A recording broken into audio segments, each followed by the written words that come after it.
వర్ణనసేయందరమే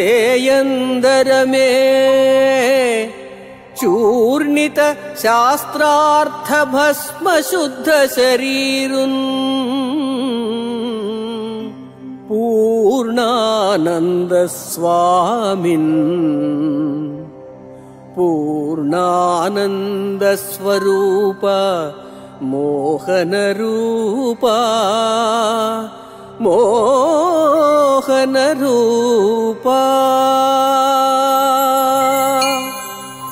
బ్రహ్మానంద స్వరూపంతో ఆకర్షించే తిరుమల వెంకటేశ్వర, వేద శాస్త్రాలలో కనిపించే నిన్ను, ఆ శాస్త్రాలను శ్రద్ధగా చదివి శ్రమపడి అర్థం చేసుకొని దాన్నే నిష్ఠగా ఆచరించి సంపూర్ణంగా ఆ శాస్త్రార్థాలను జీర్ణించుకొని శాస్త్రార్థాన్ని చూర్ణం చేసుకొని భస్మం చేసుకొని శరీరానికి ఆ భస్మాన్ని అలంకరించుకొని సాక్షాత్ పరమశివునిగా దర్శనమిచ్చే శ్రీశైలవాసి పూర్ణానంద స్వామిని వర్ణించడానికి సామాన్యుడనైన నాకు సాధ్యమవుతుందా?